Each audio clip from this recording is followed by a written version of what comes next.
রিফাত পড়া বলো, দেখি রিফাতের পড়া হয় কিনা, জোরে বলো।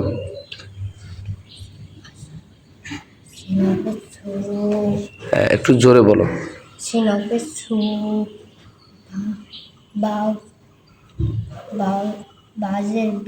কোনটা কোনটা সিনো হবে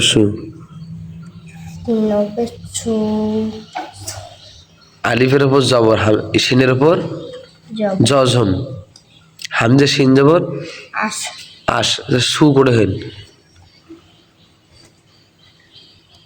হামজা সিন জবর আশ, হা জবর কি হয়, দাল পেশ কি হয়।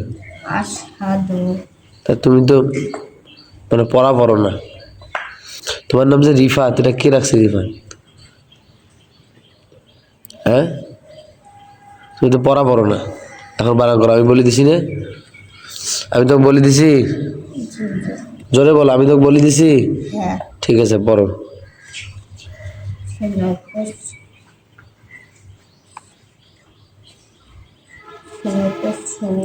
কোথায় শিরো হবে শু? তোমাকে আমি ওইটা বলে দিছি? তাইলে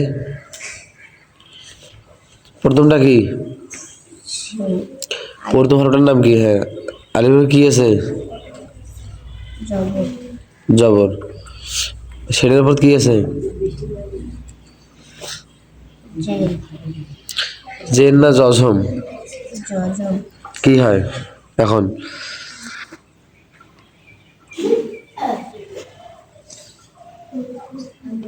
কি হয় এখন? হামজা সিন জবর। হ্যাঁ, তারপর হা জবর হা, কি হয়? তারপর কি হয়? তুমি তো পড়া পারো না, আবার বানান করো।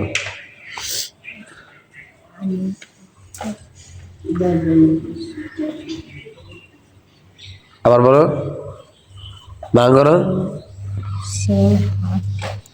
হ্যাঁ, কি মানে?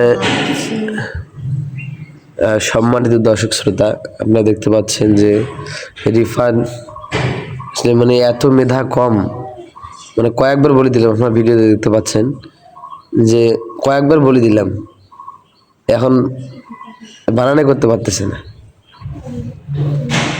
হ্যাঁ, এখানে কি করা যায় আপনারা অবশ্যই আমাদের কমেন্ট বক্সে জানাবেন। তো রিফাত, তুমি তো পড়ো না, বাসায় পড়ো? পড়ো না, জোরে বলো, পড়ো। জি, তাহলে মসজিদে আসলে তো ঠিক মতো তো পড়া হয় না, মাদ্রাসায় আসলে। তাইলে মাদ্রাসায় আসলে ঠিক মতো পড়ো, বলো দেখি, পড়ো, বলো সত্যটা বলো, পড়ো। হ্যাঁ, আমার সাথে কথা বলো, মাদ্রাসায় আসলে ঠিক মতো পড়ো, বলো তো সত্য কথা, জোরে বলো। জি, তাহলে কি করতে হবে? কি করতে হবে? কি করতে হবে? কি করতে হবে? বলে না, কি করতে হবে? আর জোরে বলো, কি করতে হবে? শাস্তি দিতে হবে না, পড়তে হবে বেশি করে? কি করতে হবে? তো তুমি তো পড়ো না, এই রিফাত তো খুব বদমাইশ, তুমি পড়ো না। হ্যাঁ,